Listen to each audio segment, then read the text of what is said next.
I'm going to talk to you about why the government needs to do more with less. It's a bit of a sort of a platitude or truism or whatever, but there we've got Danny Alexander and Gorgeous George, the pair. Believe it or not, I'm going to tell you that Danny Alexander is probably the biggest friend of housing we have in government, but he's politically schizophrenic because he's the Chief Secretary of the Treasury. So he's the guy, I think, that writes to Northern Ireland telling you that we're not going to give you quite so much money as you hope for. So there you go. He's a friend and a foe at once. I'm going to start off, if this thing will work, with a very quick economics lesson because this puts the context, and I'm going to go straight behind Cameron to keep him on his toes. I like economic history, okay? Graphs, what on earth, at 9:30 in the morning. This goes back to pretty well the Second World War. This is about departmental real increase or decrease in expenditure since the Second World War. All you have to notice is broadly, through the 1960s, government was growing, and these are all percentage rises, so smaller government, it's getting bigger.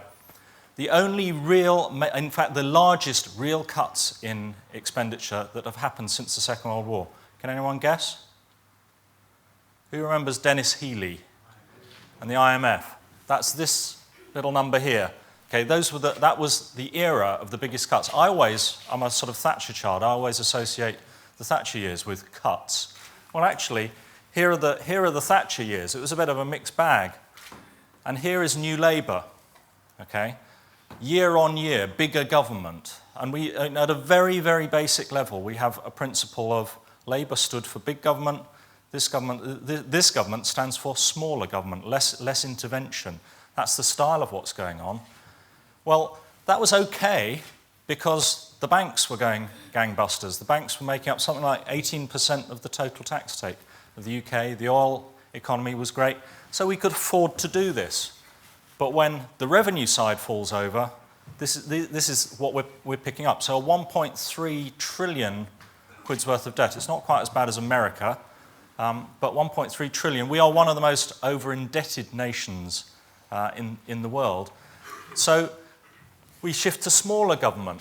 But what's key about this is the fact that year on year there are programmed cuts. And the IFS started doing this as a 6-year analysis. We've now got out to 8 because the government has not cut at the rate that it predicted it would. But I suppose, just looking back to the Second World War, what government actually has achieved that consistency of cuts through a regime? No government has achieved that, and actually this government is achieving it much more slowly. We're on the glide path to the next election already, and query, well, maybe the economy is turning. So maybe when we look back in another 10 years or whatever, where these bar charts got, these won't be so big at all. But broadly, the recipe is cuts for this government and probably for the next government. Okay, who lends what? This is a bit of a segue into the global accounts that are going to be covered in a minute. Have I got this list right? Is there anyone else? That sounds like I got it right. What's the relevance of this?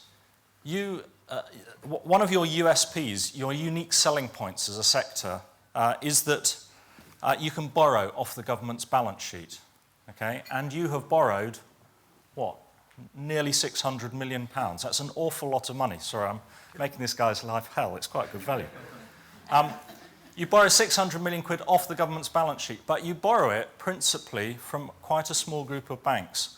That group of banks is a fine group of banks, but for better for worse, they got pretty hit. They got hit for 6 in the credit crunch.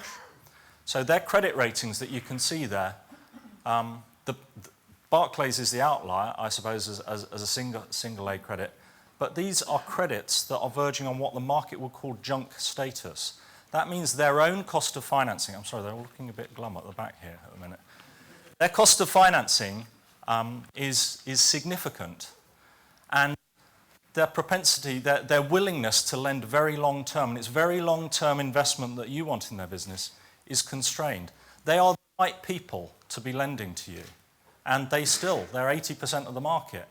Query, how much of the growth are they? I think they're probably some of the growth. But there is a balance to be struck.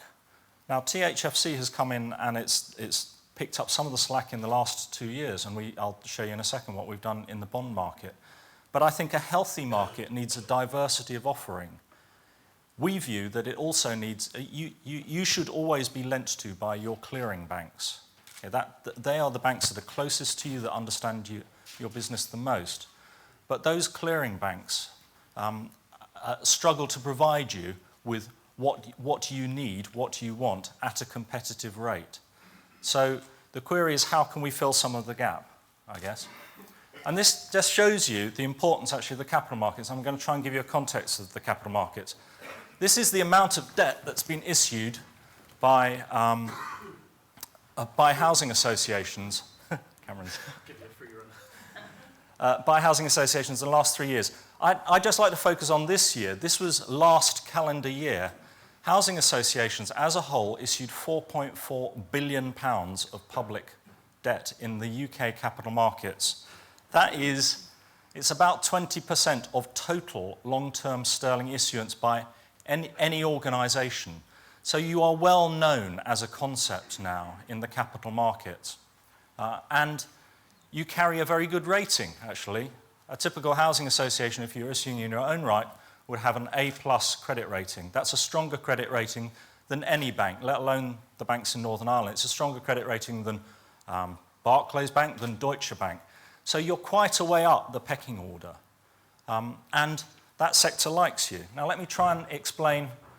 I'm just going to stop quickly and show you what that means in practical terms. This is the cost of financing. This is every single capital markets deal. Sorry, you probably need a pair of binoculars to see this. But broadly, this is every capital markets deal since September 11. And this is the overall cost of finance for long-term debt. And up here, it was about 5.1, 5.2%. We've hit a sweet point in the markets around about the end of last year, where broadly the supply of housing association debt was declining. So the markets like you, they wanted more of you, so they were willing to take a lower credit margin to invest in you. And we were also hit by, perversely, people have been talking about, maybe you don't talk about US debt default up here, but quite a lot of the markets have been talking about US debt default. Perversely, that's had a beneficial effect in our market, because it's something called a flight to quality. So as people were getting nervous about the US, they're saying, oh, what else can I invest in? Oh, the UK market, the UK economy is just starting to turn. Maybe it's a better investment. So that drives the cost of government debt down. And you've been able, as a sector, to capitalise on that. And most of the deals that have been done in the capital markets in the last 6 months are comfortably under 5% as a cost of funds. So we've just done a deal, actually, for Fold. Is anyone from Fold here? High five. You got 4.5% as a cost of funding for 30 years. That's locked in. When I first started in the city, I used to have a staff mortgage, okay, and it was at 5%. I used to get taxed on that because that was viewed as a very beneficial rate. That was 25, 30 years ago. So how life changes in terms of locking in those sort of returns. Well, who's actually buying this stuff? The banks that we talked about have this issue of something called maturity transformation. They borrow short, lend long. That's what's got them into a lot of the poo that they're in. That they've lent very long term, but they've only been able to borrow from each other on a very short term. That's proved not to be a particularly sustainable model.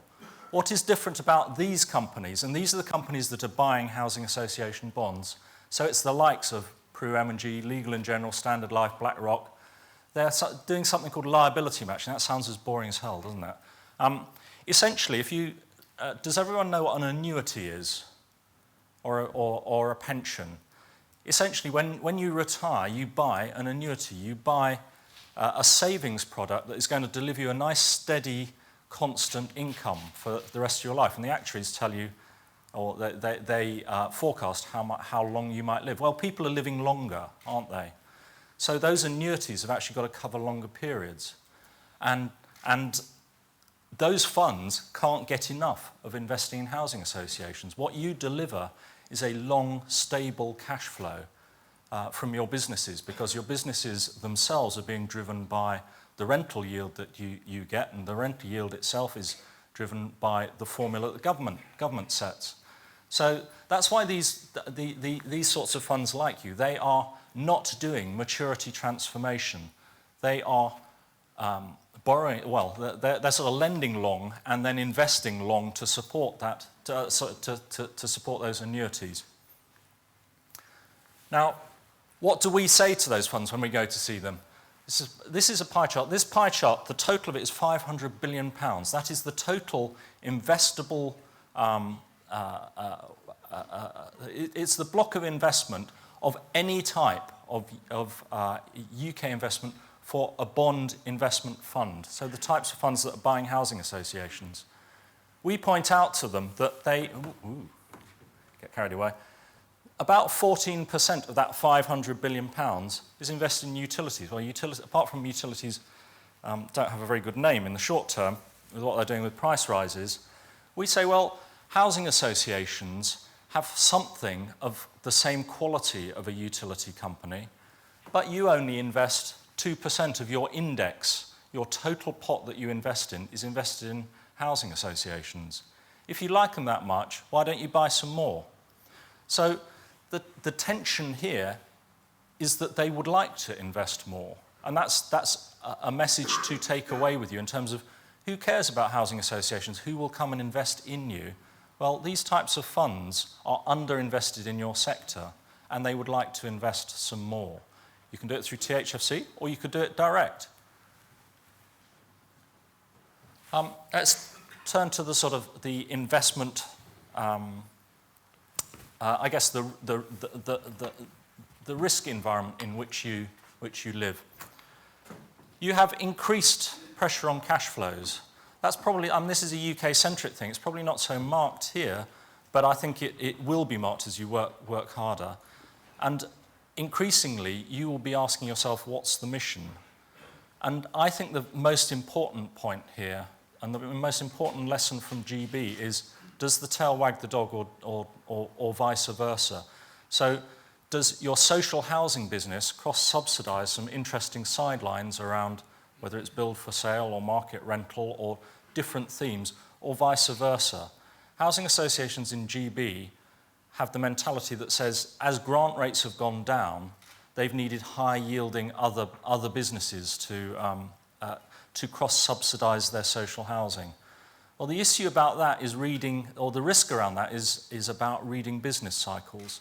Now, again, in GB, many housing associations have benefited from the building cycle in that they've been able to hoover up kind of redundant house builders, and they've been able to bring into their team skills that give them an ability to read markets and to read cycles.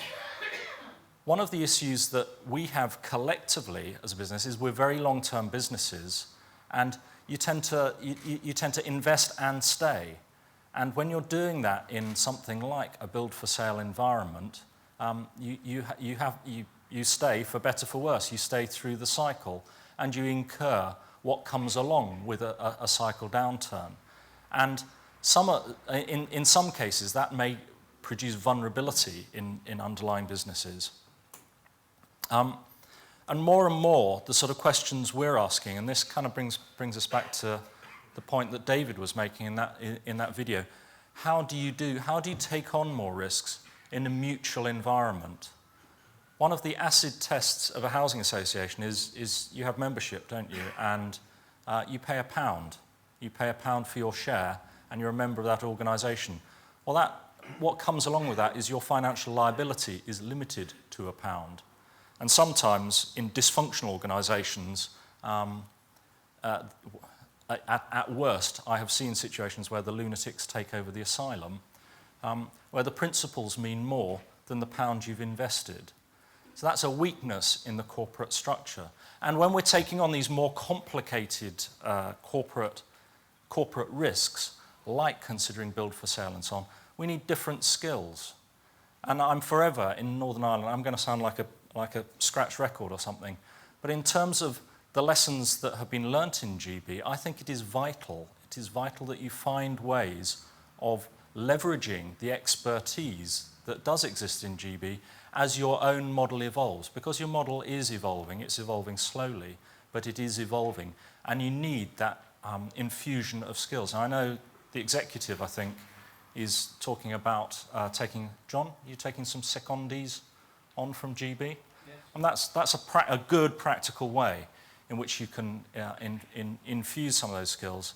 And in Helm, I know we've got some GB board members.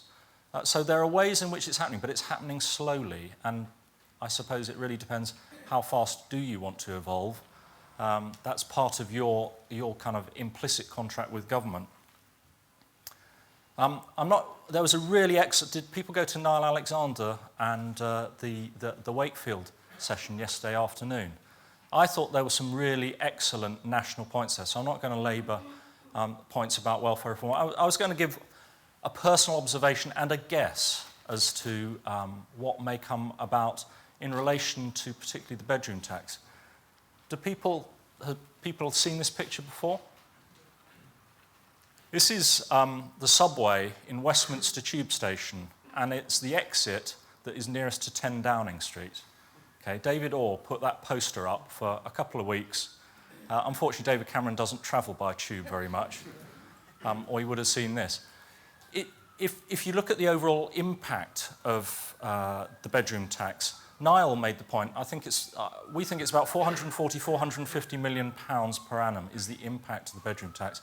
If you compared that with just re-rating of the benefit regime from RPI to CPI, and that's across all benefits, that in itself, they're coming to take me away, that in itself is worth £5 billion on its own.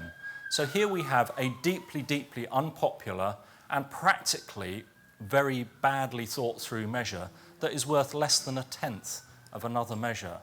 So I think my guess is if David Freud, Lord Freud, was inventing this today, he probably wouldn't invent the bedroom tax. The trouble is he has invented it, and it was one of the first measures to kind of hit the statute books. And we have a kind of issue around climbing down. Now, I think the practicalities are that one can re-rate, one can redefine, believe it or not, a bedroom. So DWP has one definition of a bedroom, and CLG has another measure of a bedroom. You can still have the bedroom tax, but actually its impact can be very much more measured. And those really, really tough cases around disabled people, actually, the majority of them, there can be a way around this. My guess is somewhere in the next year, because of the stories that are coming out, and it's very important that you all kind of keep bubbling those stories to the surface, because if we don't howl about it, government won't listen.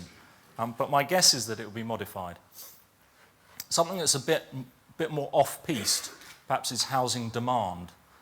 I worry about the combination of welfare reform and welfare reform in what used to be called pathfinder areas. Do people understand pathfinder areas? Areas of low housing demand. And I would include parts of Northern Ireland in what I see. Clearly, you have a mixed bag about demand, and maybe you're thinking, what's Piers going on about demand for? There are certainly parts of Belfast I've been to that I would put in that category. But let's keep it on the mainland. Let's keep it to parts of the west end of Newcastle. When you have, you only build houses every 100, 150 years, don't you? And you typically build 2 or 3 bedroom houses where you have issues around limited demand, and where you're suddenly, from those tower blocks that you didn't think you needed, you're cramming people into them. There's some very perverse effects that go on. But I think one of the issues that I worry most about in investment, actually, is sustainable demand in some of these areas. Mergers. This is a sort of Northern Ireland-centric view. Actually, I could argue this wherever you go. I get asked, is it better to be small, is it better to be big? Broadly, it's the people that count. Whatever the organisation, it's the leadership and the people that make the difference. So I see crap big businesses, I see crap small businesses, I see marvellous small businesses, and I see marvellous big businesses. The differential is the quality of the people that are driving them. the whole mergers and acquisitions question around housing associations is very, because you work in this world of industrial and provident societies, there's this, it's typically, there's the diary note of when does the chief executive retire, isn't it? That's kind of what, it's all gone quiet, there's nervous laughs not. The issue around how do you combine, how do you grow businesses has been driven by, effectively, the dead man's shoes, the people who are running these organisations being in place, when are they not in place, and then you can move in. What should be focused on is leadership. What should be focused on is organisational culture and skills. Skills for the market in which I've been alluding to some of those skills. And an appropriate focus. And the financial sustainability of what you create. And then now the elephant in the room. And actually the elephant is in the room, isn't it? In terms of financing, we've got the largest landlord in the whole of the UK here, and it dwarfs the rest of the sector. And you are actively debating, have been debating for the last 2 or 3 years, as far as I'm aware, a construct of how do you get capital investment into that vehicle. I'm not here to tell you what the answer is. You have to work in this environment. You have to work in an environment that fundamentally the whole housing market that you manage here is sustainable over a long period. I could tell you, I could give you a technical kind of view of how you could finance the housing executive. I would point out that demand for investment in housing is very significant. So I think at a theoretical level, the executive is absolutely financeable, and it's financeable on a long-term basis. But fundamentally, what goes with that question is the world of politics. And in the brief time that I've worked in Northern Ireland, I've worked out how complicated the political picture here is, and how deeply ingrained actually in the political psyche the whole issue of housing is. And I'm not here to try and give you a magic answer to that. You've got to figure that part out yourselves. I think there is a question, though, around the edge of the executive, around what functionality is healthy for the executive. And there's been, it's vertically integrated. If the Monopolies and Mergers Commission came and had a look at the executive, they'd have some quite fun and games. I think a healthy sector, actually, if you go back to David's point, has more self-determination.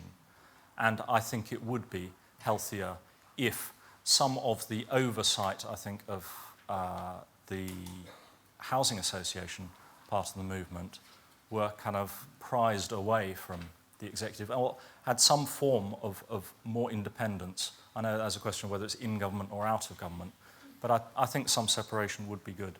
My point here is that things can only get similar. Housing policy as a whole is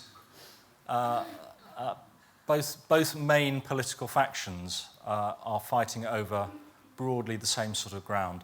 I would guess that welfare reform is with us in whatever shape it manages to finally kind of come out of the machine, whatever the political colour of who rules us. We've got an economy as a whole that is bumping along the bottom. In London, we've got Aurora Way. London is a different economy. It's a different economy within GB. It's certainly a different economy from the one that I see here. I mean, it's amazing going over and see all the Turner Prize stuff here. Just in the 2 years since I last came to Londonderry, clearly this place is transforming itself, which is enormously positive. But you're transforming yourself in a really, really, really tough economy. You are the part of the UK housing economy that has been the most hit. And you're only just finding your feet. So bumping along the bottom will be polite here. In that environment, housing associations as a whole are relatively in a good place. You are a better credit than your banks. You have institutional funding that would like to invest significantly more in the sector. So in terms of feeling you're in a tough place, actually you are in a relatively good place. Relative to other housing associations in other parts of GB, you are in a bloody good place, having, what, 45% grant rates? We're down in the sort of the 20%, 15% land in London at the minute. So you are in a relatively good place. I think we need to be very, I haven't really talked about Help to Buy. Help to Buy as a phenomenon has many facets of a bubble, I think, and in 3 years' time, that bubble may well be coming to an end. So perhaps just as you're getting a recovery going over here, then the bubble bursts in somewhere like London. And there are these kind of ripple effects that come out of London. I would keep a very, very close eye on developments in Help to Buy, because I think it has the potential to be an overarching effect for housing as a whole. And if Labour get in next time, council housing, or something might not be called council housing, something close to council housing, will be close to the agenda, I think. So on that note, I'll shut up.